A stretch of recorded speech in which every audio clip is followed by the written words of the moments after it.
Uh, Okay, hi guys, and welcome to Gary Reviews and to this review of Justice League Dark Apocalypse War. With Yeah. me, as so many times, is my dear colleague from Superheroes Bulgaria, Logan K. So, hi to you, Logan. Hi. Thanks to the power of internet. Yeah.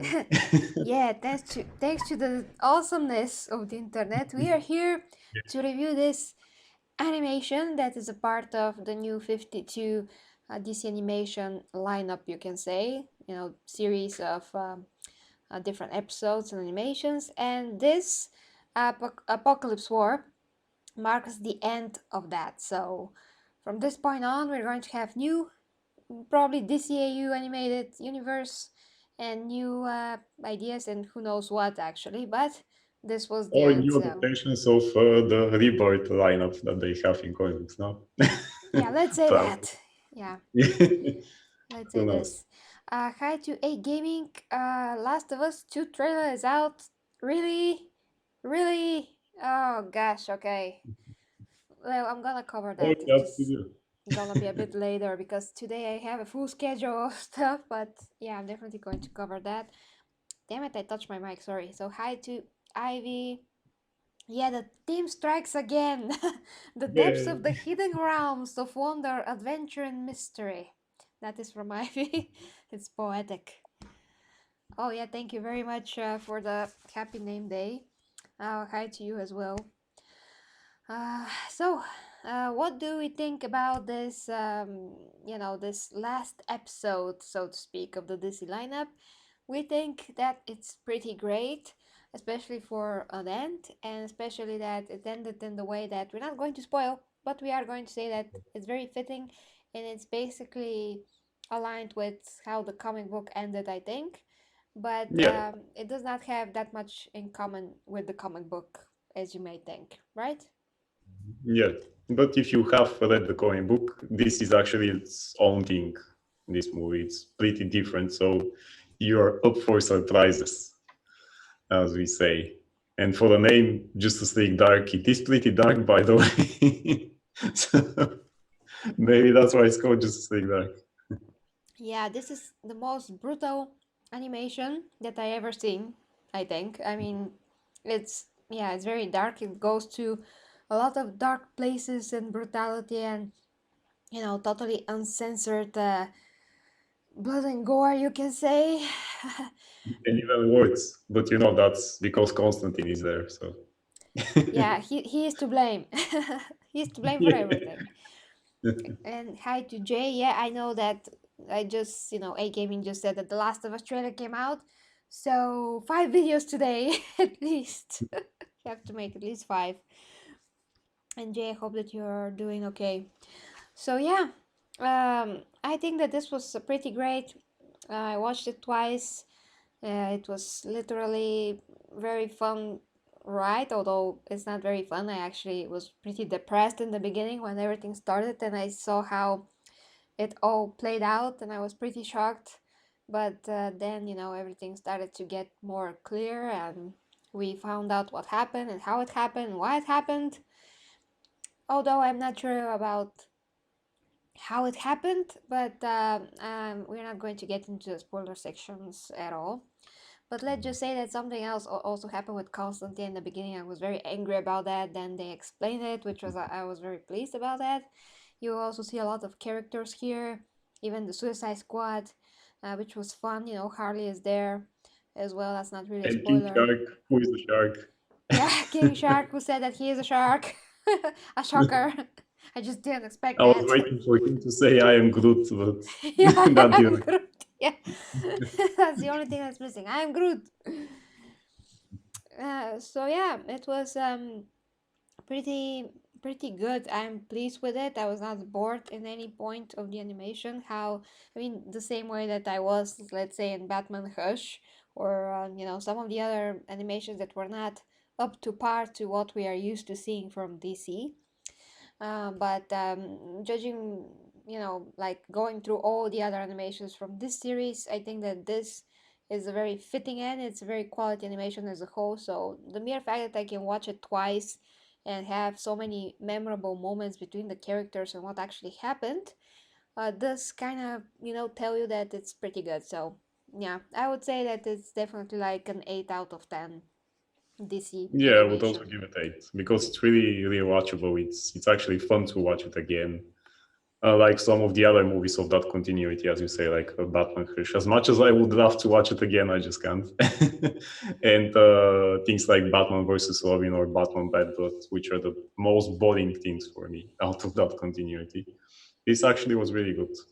So you can watch it again. The action is really good, as always in those animation, even if they're kind of boring as a story. The action was always good. It's very fast pacing. It's drawn good. The voice actors are okay, with some exceptions. Jason O'Mara, you know, and the guy who voices Lex Luthor. But everything else is fine. I mean, Matt Ryan is great as Constantine, as always. Basically himself, because Yeah. he played him in the show. So yeah. And as you And said, we're going to see lots of characters which some people may not know about them. So that's a good introduction. Some people may know about them and to want to see them in a big movie. So that's actually a good chance for that. yeah, interesting stuff. And I was really impressed by the screen time that some characters got. Like, for instance, Mhm. Darkseid, some other very powerful guy that we're not going to spoil here, but I don't think he's very well known though. And how they. No, no, no, Hmm? not as much. Yeah. Yeah, and how they were able to combine some of the characters from, Justice League Dark, regular Justice Mhm. League, the Suicide Squad, their interactions, with each other, and what is going to happen if Darkseid just decides to do stuff, basically. Yeah. If he As we said just, in the Bulgarian review, pretty much if we got the Snyder verse in DC, we were going to have something like that in the end. But but yeah, you know, people don't like epic stuff. They just want apparently Marvel fun. But okay. But yeah, really, this shows great interaction with all the characters. In that one, it was actually each one of them was there kind of with his place on it. I mean, nobody was kind of misplaced except maybe Bane, yeah, who is Bane. kind of there. We're not going to get into like details because we don't want to spoil it for you, but we can at least say about some characters that they didn't get that much of a screen time, and Bane is one of them. He's basically just for a background something, background Yes, like figure. You can say even he, King he Shark is more prominent here. because he's a shark. Yes. Apparently, that is the most important thing. I mean, out of all the characters, out of all the members actually of the Suicide Squad that are there, actually, those that are there really work okay in that movie. Yeah. So it is that they are there. Yes. Yeah, that's also something. Hi to Clayton. Hi, dear Clayton. I'm very happy that you're here.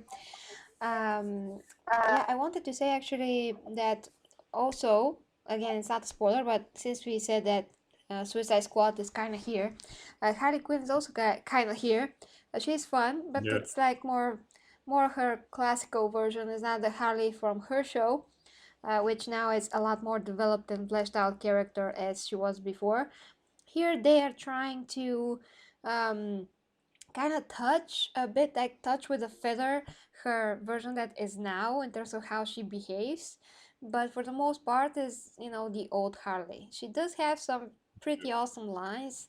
One line that's pretty funny is about Lex Luthor. She's like, "Oh, Lex Luthor and his fortress of bolditude," which was hilarious. I just love that since I even remember it.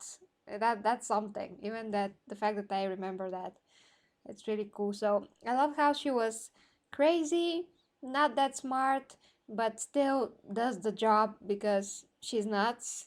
And when that is like broken loose, she can be really effective without even realizing it.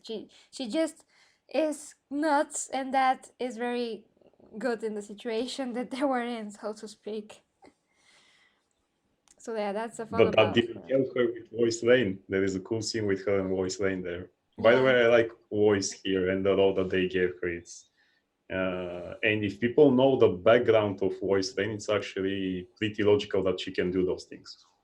If people Yeah. don't know it, she kind of says something that explains, but not as much. Yeah, But actually, I totally forgot about that part of her. I remember that they touched upon this in Smallville.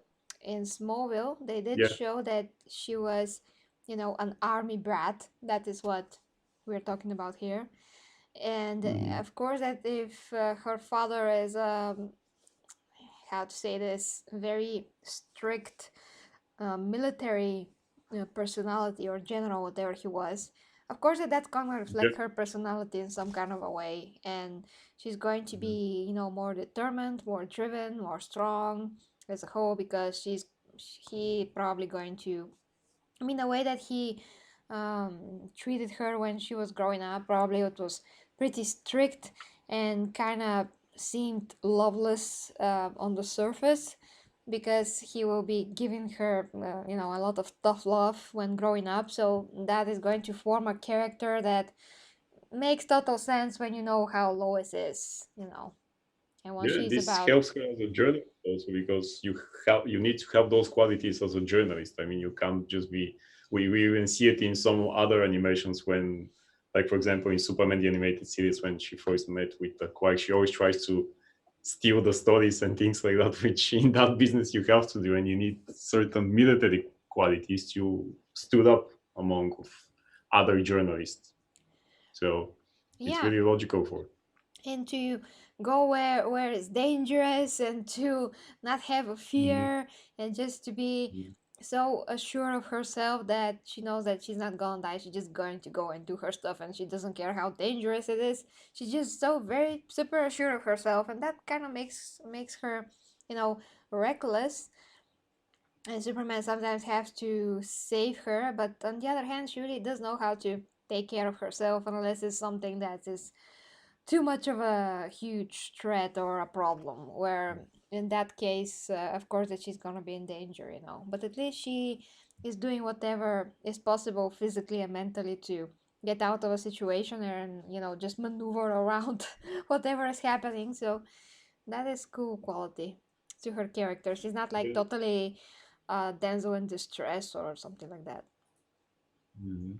And they put a lot of time on really characters like her. I mean, some side characters. It's not, oh, now the Justice League is here and we're going to steal the show, actually.